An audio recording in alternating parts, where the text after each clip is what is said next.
پچھلے جمعۃ المبارک کو بیان چل رہا تھا اللہ پاک کا نام اسم اللہ ہے۔ اس کے کئی معانی اور معارف بیان کیے تھے اور ان کے مادہ اشتقاق بیان ہوئے تھے۔ آج چھٹا، ساتواں اور آٹھواں مادہ اشتقاق اور اس کے معنی اور مفاہیم بیان ہوں گے۔ لفظ اللہ کا ایک مادہ ہے لاہا یلوہ، لوہن یعنی مخفی ہونا۔ اس کا ایک مادہ مخفی ہونا، چھپا ہوا ہونا۔ اس اعتبار سے الہ اللہ کا اطلاق اس ذات پر ہوگا کہ جو ہر آنکھ سے مخفی ہے، جو ہر ایک سے چھپی ہوئی ہے، کسی کو نظر نہیں آتی۔ اللہ پاک فرماتا ہے هو الاول والآخر والظاہر والباطن وهو بكل شیء علیم۔ وہ اول ہے، وہی آخر ہے، وہی عیاں ہے، وہی نہاں ہے، اور وہ ہر چیز کو جاننے والا ہے۔ وہ جلوہ حسن اپنی ذات، اپنی صفات کے اعتبار سے عیاں ہے، مگر ذات کے اعتبار سے مخفی ہے۔ اس کی صفات علیم ہے۔ علیم کا ہر ایک بندے کی ذات کے اندر مظہر نظر آتا ہے۔ جو اہل علم ہے تو گویا کہ جتنا اس کی ذات کا پرتاؤ اس بندے پر پڑے گا تو وہ بندہ عالم بنتا جائے گا۔ تو گویا کہ اس کی ذات علیم ہونے کے اعتبار سے ظاہر ہے۔ رب تعالیٰ کی ذات سمیع ہے، سننے والی ہے۔ تو اب اس کائنات کے اندر جو جو چیز سننے والی ہوگی وہ اس کی ذات کی جھلک ہوگی۔ اس کی ذات سمیع ہے، سننے والی، بصیر ہے، دیکھنے والی۔ تو اب جو اس کی ذات کا جو جھلک، جو اس کی ذات کے علاوہ جو چیز دیکھنے والی ہوگی تو اس کو بصیر کہیں گے۔ تو اب اس کی صفت بصارت کا رنگ اس کی ذات میں بھی نظر آئے گا۔ بندے کی ذات کے اندر بھی خدا کی صفات نظر آئیں گی۔ جو بندہ سنتا ہے تو گویا کہ خدا کی عطا کردہ صفت سے سنتا ہے۔ جو بندہ دیکھتا ہے خدا کی عطا کردہ دیکھنے والی صفت سے، عطا کردہ دیکھنے والی صفت سے دیکھتا ہے۔ جو رب تعالیٰ نے بندے کو یہ نعمتیں اور صفات عطا کی ہیں، گویا کہ رب تعالیٰ اپنی ان صفات کا اظہار کرنا چاہتا ہے کہ میں دیکھنے والا بھی ہوں، سننے والا بھی ہوں، جاننے والا بھی ہوں۔ تو آپ جس کو ان صفات کا جتنا زیادہ رنگ ملے گا وہ ان صفات کے اندر اتنا زیادہ ہوگا۔ تو مگر وہ ان صفات سے وہ ظاہر ہے، مگر ذات سے وہ چھپا ہوا ہے، مخفی ہے۔ گویا کائنات میں ہر طرف اس کی صفات اور کمالات ربوبیت کا جلوہ ظہور پذیر ہے۔ اس کی بے پایاں رحمتیں اور نشانیاں اظہر من الشمس ہیں۔ ہر چیز کے اندر خدا کی ذات کی نشانیاں ہیں۔ بے جان سے جاندار کو نکالتا ہے اور جاندار سے بے جان کو نکالتا ہے۔ ہر چیز کے اندر آپ غور کر کے دیکھیں تو ہر چیز کے اندر خدا کی قدرت، خدا کی صفات نظر آتی ہے۔ اور جو قدم قدم پر انسان کو اس کے ہونے کا یقین دلا رہی ہوتی ہیں، لیکن جب انسان اس کی ذات کا بے حجاب دیدار کرنا چاہے تو پھر وہ مخفی ہے۔ اب کوئی بندہ یہ آرزو کرے کہ میں اپنے رب کو دیکھوں، وہ دیکھنے میں نظر نہیں آئے گا۔ اس کی ذات نظر نہیں آئے گی، اس کی صفات ہر ایک کو نظر آئیں گی، کیونکہ اس نے فرمایا لا تدرکہ الابصار وہو یدرک الابصار۔ کوئی نگاہ اس کا احاطہ نہیں کر سکتی جبکہ اس نے ہر ایک کی نگاہ کا احاطہ کیا ہوا ہے۔ اب رب کو کوئی اپنے سر کی ننگی آنکھ سے احاطہ کر کے نہیں دیکھ سکتا جبکہ اس کی صفات کا مظہر ہر چیز کے اندر دیکھ سکتا ہے۔ پھر شدت ظہور کے باعث آنکھوں سے وہ رب تعالیٰ نہاں ہے، مخفی ہے۔ ظہور، ظاہر اور باطن کی دوسری صورت یہ ہوتی ہے کہ وہ ذات اس قدر ظاہر ہو کہ دکھائی نہ دے سکے، گویا وہ شدت ظہور کی بنا پر آنکھوں سے مخفی ہے۔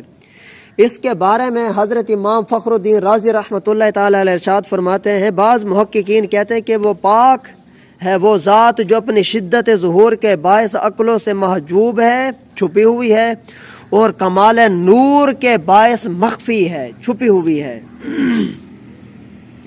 جیسے سخت گرمی کے موسم میں عین نصف النہار کے وقت، اس وقت آپ یہ سورج کی روشنی جو ہمارے اوپر پڑ رہی ہے، اس کی شدت کی تپش کی وجہ سے اور اس کی شدت کے نور کی وجہ سے، روشنی کی وجہ سے ہم اس سورج پہ اپنی آنکھوں کو نہیں جما سکتے، ہم اپنی دید کو، ہم اپنی نظر کو اس کے شدت نور کی وجہ سے نہیں دیکھ سکتے ہیں۔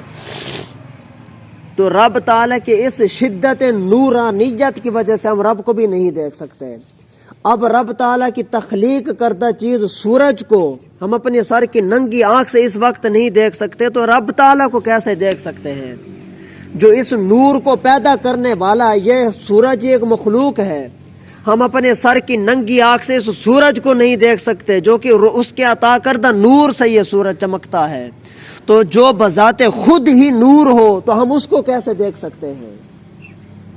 اس لیے فرمایا کہ وہ اپنی صفات کے اعتبار سے تو ظاہر ہے مگر ذات کے اعتبار سے وہ مخفی ہے۔ اور فرمایا اللہ نور السماوات والارض، اللہ تعالیٰ زمین و آسمان کا نور ہے۔ اور اسی طرح فرمایا وَأَشْرَقَتِ الْأَرْضُ بِنُورِ رَبِّهَا، اللہ تعالیٰ زمین کو اپنے نور سے چمکاتا ہے، اپنے نور سے ظاہر کرتا ہے زمین کو۔ سورج، زمین و آسمان کا نور رب ہے، تو وہ ان ساری چیزوں کو چمکاتا ہے۔ تو جب وہ خود ساری چیزوں کو چمکاتا ہے تو خود چمکانے والا خود کیسے دکھائی دے سکتا ہے؟ اب ہم اس سورج کی روشنی سے ساری زمین کو دیکھ رہے ہیں، ایک دوسرے کو دیکھ رہے ہیں، تو جب ہم خود بذات خود سورج کو دیکھتے تو اس کو نہیں دیکھ سکتے، کیونکہ وہ خود ہی دکھانے والا ہے۔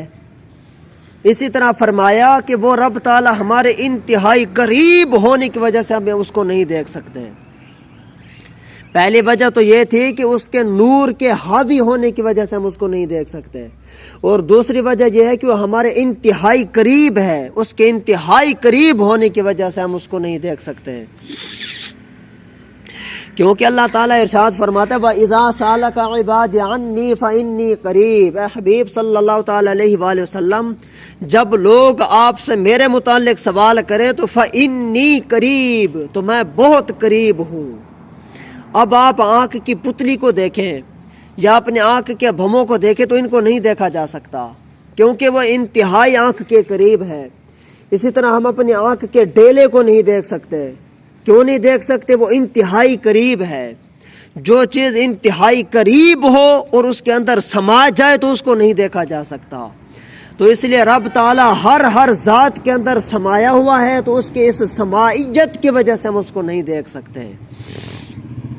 اور فرمایا وَنَحْنُ أَقْرَبُ إِلَيْهِ مِنْ حَبْلِ الْوَرِيدِ، اور ہم تمہارے دل کی رگ سے بھی زیادہ قریب ہیں۔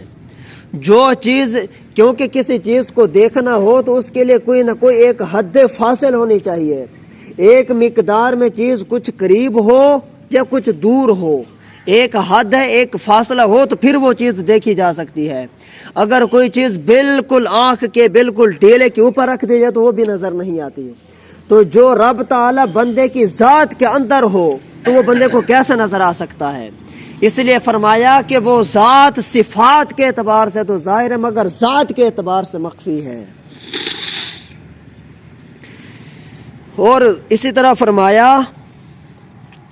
کہ اس کے جو خود مخفی ہے مگر اس کے تصرف قدرت کو ظاہر کرنے والے وہ ذات ہے، اس کے جو تصرفات ہیں، جو اختیارات ہیں، وہ اپنے بندوں پر اور اپنی مخلوقات پر وہ ظاہر کرتا ہے، اپنی قدرت کو ظاہر کرتا ہے۔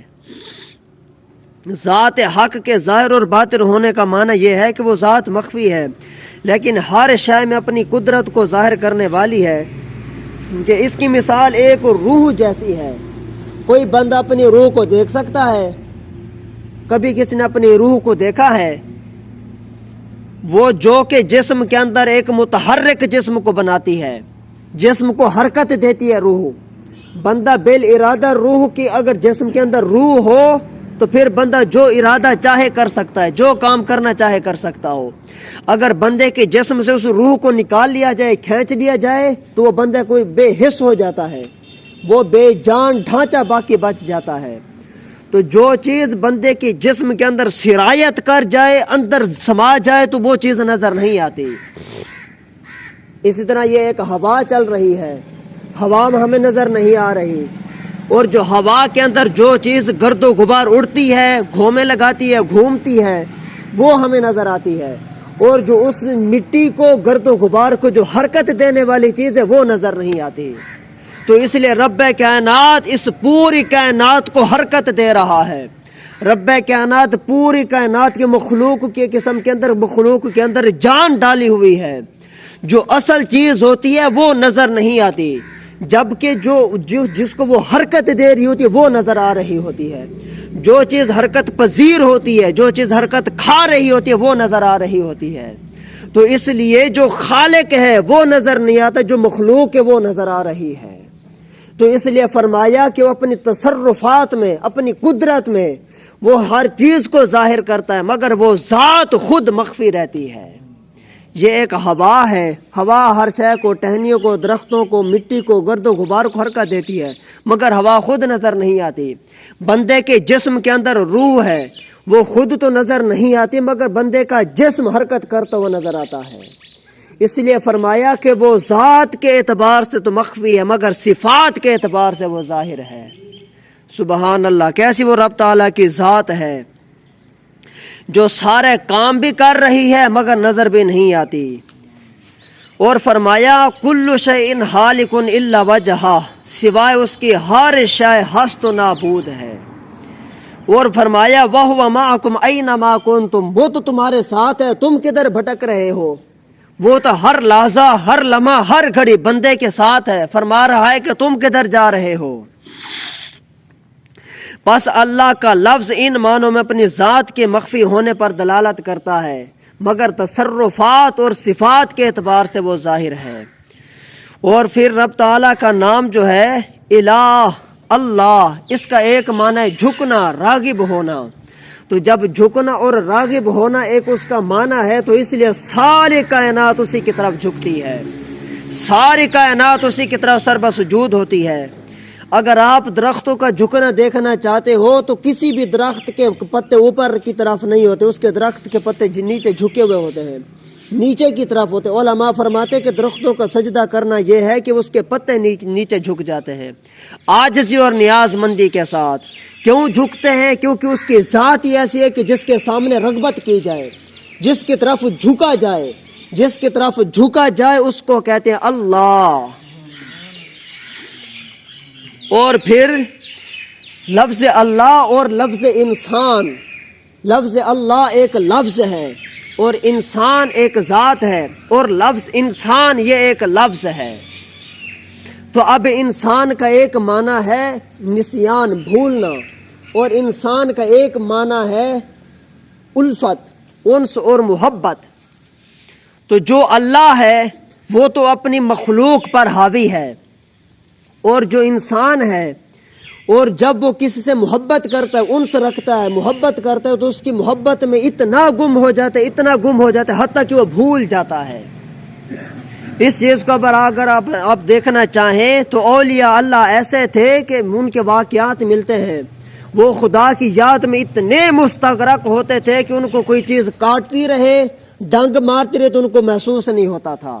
اس لیے وہ انسان ہو کر خدا کی انس میں، محبت میں گم ہو جاتے تھے، بھول جاتے تھے ہر شے کو، پوری کائنات کو بھول کر رب کو یاد کرتے تھے، تو اس لیے اس کو کہا جاتا ہے انسان۔ انسان کا پہلا معنی کیا ہے؟ الفت اور محبت۔ جب یہ الفت اور محبت انتہا درجے کو پہنچ جاتی ہے تو پھر بندے کو بھوک کی احساس نہیں رہتی، پھر بندے کو کھانے پینے کا احساس نہیں رہتا، پھر بندے کو نیند کا احساس نہیں رہتی، حتیٰ کہ ہر شے سے بیگانہ ہو جاتا ہے، ہر چیز کو بھول جاتا ہے۔ جب وہ ہر چیز کو بھول جاتا ہے تو پھر اس کے اوپر نسیان کا ورود ہوتا ہے، انسان پر انس سے نسیان کی طرف پلٹ جاتا ہے۔ تو جو بندہ انسان ہو کر رب کی طرف پلٹ جائے تو پھر اس کو کہتے ہیں نسیان، اور یہی نسیان انسان پر وارد ہوتا ہے۔ تو اس لیے بندے کو چاہیے کہ وہ ہر ایک چیز سے کٹ کر رب کا ہو جائے۔ اور اسی طرح رب تعالیٰ کا جو اسم گرامی ہے اس کا ایک معنی یہ ہے کہ وہ رب تعالی ہر ایک کو پناہ دینے والا ہے، ہر چیز کو اپنی ذات کی پناہ دینے والا ہے۔ تو فرماتا ہے کہ جو چیز بھی ہے وَمَا بِكُم مِّن نِعْمَةٍ مِّنَ اللَّهِ، تم دنیا جہاں کی جو چیزیں بھی کھاتے ہو اور جو نعمتیں تمہیں جو نعمت بھی حاصل ہوتی ہے وہ اللہ ہی کی جانب سے ہوتی ہے۔ وَهُوَ يُطْعِمُ وَلَا يُطْعَمُ، وہ تمہیں کھلاتا اور پلاتا ہے، وَهُوَ وَلَا يُطْعَمُ، وہ خود کوئی چیز نہیں کھاتا پیتا۔ تو اب گویا کہ فرمایا اور آقا علیہ الصلوۃ والسلام کو اس کائنات کے لیے قاسم بنا کے بھیجا۔ تو جب سارے کائنات کے لیے قاسم بنا